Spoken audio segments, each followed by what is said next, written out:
Wisata ini saya rintis dari 2013. Oh, 2013. 2013 kita mulai rintis, terus launchingnya 2014, mulai booming dan mulai dikenal orang 2014. Kita yang paling spesial di sini ada dari Jepang, yaitu namanya Sachinoka. Itu stroberi termanis Indonesia sekarang, sumbernya dari Liwanda. Terus ada yang kedua, ada Jumbo Es Bali. Jumbo Es Bali juga buahnya bisa segede telur. Jadi beratnya maksimal kita dapetin 68 gram satu biji. Yang kemarin kita bawa untuk tamu-tamu spesial saya itu rata-rata 50-60 gram. Jadi hanya 18-22 biji sekilo. Terus ada yang ketiga namanya Sweet Star. Sweet Star itu ada serat di dalamnya, dia lebih lonjong, lebih merah dalamnya, ada serat, itu rasanya lebih hambar.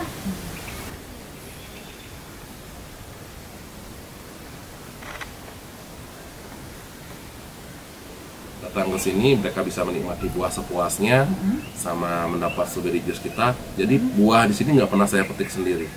Jadi yang metik itu adalah pengunjung. Itu salah satu keunggulan kami di sini.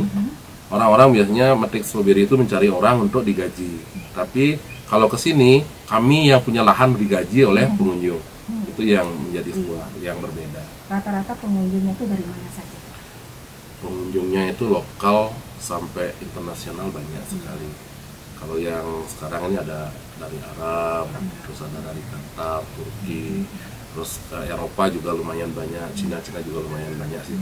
Itu terlalu banyak travel yang bergabung di saya.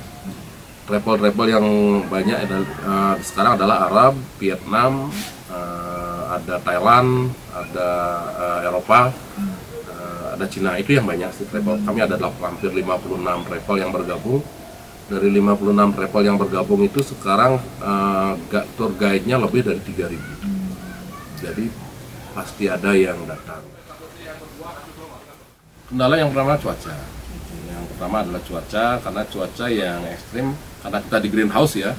Kadang-kadang di musim hujan badai, greenhouse kita hancur. Itu yang paling parah. Kalau yang di keduanya yaitu di bibit. Bibit stroberi itu tidak bisa kita dapetin yang berkualitas, karena selama ini kita hanya mendapatkan bibit-bibit yang ada di sini saja. Sekarang ini kami membangun komunitas di Indonesia, yaitu Stroberi Indonesia. Itu membuat kami semakin bisa berkembang dengan jenis-jenis yang baru.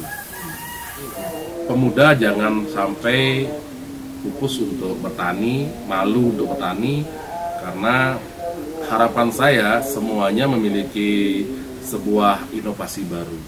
Kalau di kita namanya, slogan kami, petani milenial, no kotor-kotor, no baper, no minder, jadi minder.